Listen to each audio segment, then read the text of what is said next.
کل میں ایف آئی اے کی انویسٹیگیشن سائفر کے اوپر جو ہو رہی ہے اس میں کل شرکت کر رہا ہوں، اور میں سارا وقت جس طرح میں نے آپ کو کہا تیار ہوتا ہوں جیل جانے کی، کیونکہ جو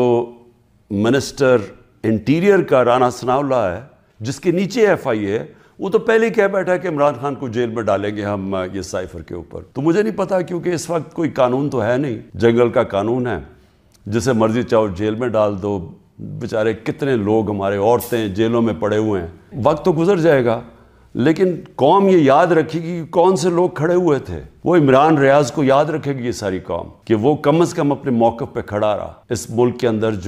جو صحافی ہوتے ہیں، جو ایک جہاد کرتے ہیں حق اور سچ کے لیے، جس طرح ارشد شریف تھے، قوم ان کو ہمیشہ یاد رکھے گی، ارشد شریف شہید کو۔ وہ جو 4 جرنلسٹ ملک سے باہر چلے گئے لیکن انہوں نے کمپرومائز نہیں کیا، انہوں نے کسی پریشر میں آ کے رائے حق سے نہیں اترے۔ وہ جن کو یہاں ماریں پڑوائی گئیں،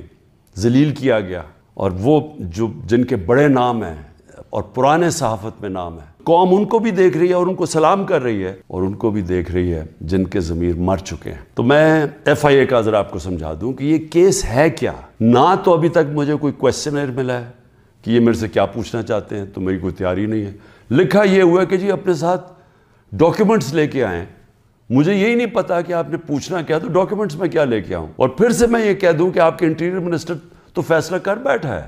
وہ تو جج جوری ایکسیکیوشن ہے کہ جیل میں ڈال لیں اس کو۔ وہ جو سائفر ہوتا ہے، یہ بڑا ضروری ہے آپ نے سمجھنا، وہ واقعی اس کو سیکرٹ رکھنا، اس کو خفیہ رکھنا بہت ضروری ہے، کیونکہ ایک دفعہ وہ کوڈ دنیا کو پتہ چل جائے تو سارے جتنے بھی آپ کے ایمبیسڈرز خفیہ میسیجز بھیج رہے ہوتے ہیں فورن آفس باہر کی دنیا سے، وہ سارے پبلک ہو جائیں گے، جس طرح وکی لیکس کے اندر پبلک ہو گئے تھے۔ یاد رکھیں، وکی لیکس میں امریکن ایمبیسڈرز جو ڈاکیومنٹس بھیجتے تھے، جو کمیونیکیشن بھیجتے تھے اپنے اسٹیٹ ڈپارٹمنٹ کو، وہ سارے پبلک ہو گئے تھے، اور اس میں کئی انکشاف ہوئے، جس میں دیکھنے والا جو پاکستان کے اندر ہمارے سیاستدان وہ کیا باتیں کر رہے تھے ایمبیسڈر سے، وہ بھی دیکھنے والے ہیں کہ کتنے دوگلے تھے۔ اور انہوں نے، میں یہ اللہ کا شکر ہے، میں یہ کہتا ہوں، انہوں نے کہا کہ ایک آدمی ہے جو ہمارے سے بات کرتا ہے وہ پبلک سے کرتا ہے، باقی انہوں نے کہا باقی جتنے پولیٹیشین ہیں وہ ہمیں کچھ کہتے ہیں، پبلک میں جا کے کچھ کہتے ہیں۔ جو سائفر آتا ہے فورن آفس کے اندر، وہ کبھی کسی کے پاس نہیں جاتا، وہ صرف فورن آفس میں رہتا ہے، وہ چوری نہیں ہو سکتا، وہ فورن آفس میں پڑا ہوتا ہے۔ جو ہمارے پاس آتا ہے اور جس میں prime minister, president, army chief, I S I کا چیف، اور پھر ایک جاتا ہے اس کا جو جاتا ہے کیبنٹ سیکرٹری کے پاس، یہ یاد رکھیں کہ یہ وہ سائفر نہیں جاتا۔ یہ سائفر کا جو مفہوم ہوتا ہے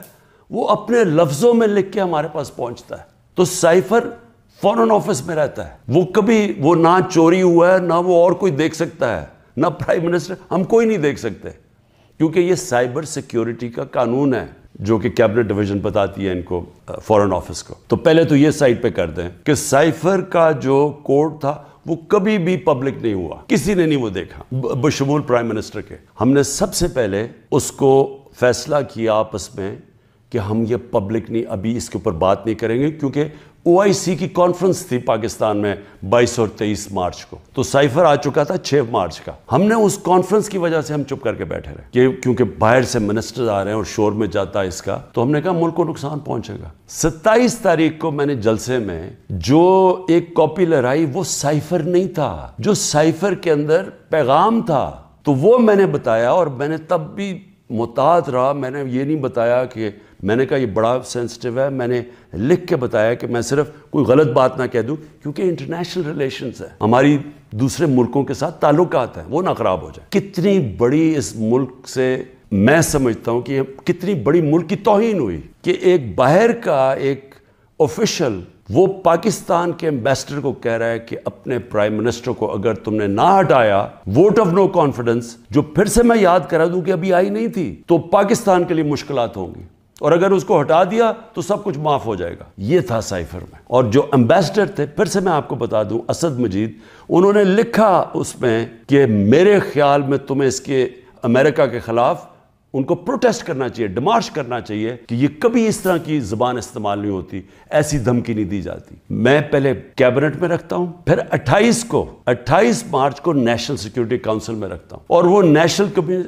سیکیورٹی کاؤنسل میں سارے سروس چیف ہوتے ہیں۔ جنرل باجوہ تھے وہاں، ایئر چیف تھے ادھر، نیوی کے چیف تھے، جوائنٹ چیف آف سٹاف تھے، ہمارے ساری کیبنٹ کے سینئر ممبرز تھے، فورن آفس کے سیکرٹری بیٹھے ہوئے تھے، اور اس میں کیا فیصلہ ہوتا ہے کہ ہمیں جس طرح امبیسڈر اسد مجید نے ریکمینڈ کیا، ہمیں ڈیمارش کرنا چاہیے، ہمیں امریکہ کو پروٹیسٹ کرنا چاہیے کہ یہ آپ نے ہمارے اندرونی معاملات میں مداخلت کی۔ تو جب وہ اس میں آ گیا نیشنل سیکیورٹی کاؤنسل میں اور ڈیمارش کر دی، تو جو اس کی جو سائفر کے اندر چیزیں لکھی ہوئی تو وہ تو پبلک ہو گئی، کیونکہ جب آپ نے پبلک ایک سٹیٹمنٹ دے دی کہ کہہ دیا کہ ہم نے اس کی کیا، تو وہ تو سیکرٹ تو نہ رہا وہ، کیونکہ ڈیمارش نے اپنے کس پہ، تو یہ چیزیں سامنے آ گئی نیشنل سیکیورٹی کاؤنسل میں، اور کیبنٹ میں بھی ڈسکس ہو گئی۔ اس کے بعد پارلیمنٹ کے اندر ہم نے ان کیمرہ سارے اپوزیشن لیڈرز کو بلایا کہ آپ کو پتہ ہونا چاہیے کہ کس طرح کی پاکستان میں توہین ہوئی۔ سارے اپوزیشن لیڈرز نے منع کر دیا جانے کا، کیونکہ یہ سارے حصہ تھے اس سازش کے۔ پارلیمنٹ سے جو اسپیکر ہوتے ہیں وہ چیف جسٹس آف پاکستان کو بھیجتے ہیں، اور میں بھی انہیں کہتا ہوں کہ اس کے اوپر انکوائری کریں کہ یہ جو مداخلت ہوئی ہے اس کے اندر پتہ تو چلے کہ یہ ہوا کیا، کتنی بڑی سازش ہوئی ہے کہ سٹی گورنمنٹ کے اوپر، الیکٹڈ پرائم منسٹر کے اوپر دھمکی ملتی ہے، اور پھر اس کے گورنمنٹ گرانے کی پوری تیاریاں شروع ہو جاتی ہیں، لوگ بھاگنا شروع ہو جاتے ہیں، الائز چلے جاتے ہیں۔ اور یہ پیغام کس کو تھا؟ مجھے تو پتہ تھا پیغام کس کو ہے، جنرل باجوہ کے لیے پیغام دیا گیا تھا، کیونکہ اسی کے پاس پاور تھی نا گورنمنٹ گرانے کی، باقی تو کوئی پرائم منسٹر کو نہیں ہٹا سکتا تھا۔ تو اس کے بعد جب یہ، اور پھر کیبنٹ کے اندر ہم نے اس کو ڈی کلاسیفائی بھی کر دیا، تو مجھے ابھی تک یہ نہیں سمجھ آ رہی کہ ایف آئی اے چاہتی کیا ہے، کہ جب سائفر تو سیف، جس طرح ثناء اللہ نے کہا وہ فورن آفس میں پڑا ہے، وہ تو اس کے اوپر تو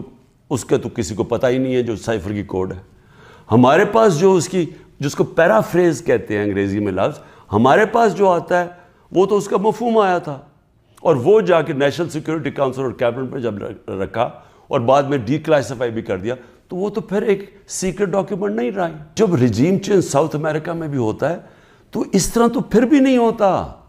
کہ پہلے وہ کوئی امبیسڈر سے دھمکی دی جائے۔ 180 کیسز ہیں، اور ایک اور وارنٹ بھی نکلائی ہے،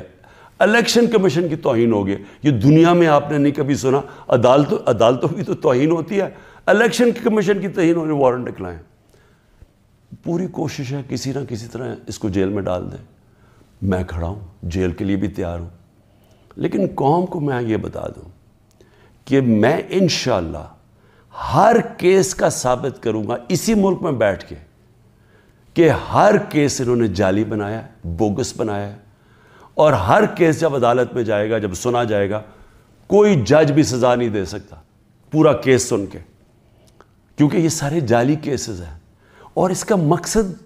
اس ملک میں انصاف نہیں لانا، اس ملک میں انصاف کی قبر کھودنی ہے، تاکہ کسی طرح جنگل کا قانون جو طاقتور ہے وہ کسی طرح اس ملک کی جمہوریت بھی ختم کر دے، وہ طاقتور اس ملک کی عوام کی آواز ختم کر دے، وہ اس ملک کی سب سے بڑی پارٹی کو کسی طرح ختم کر دے، اور کسی نہ کسی طرح یہ چوروں کا ٹولہ جو 30 سال سے ملک کو لوٹ رہا ہے، کسی نہ کسی طرح اس کو پھر اوپر بٹھا دے۔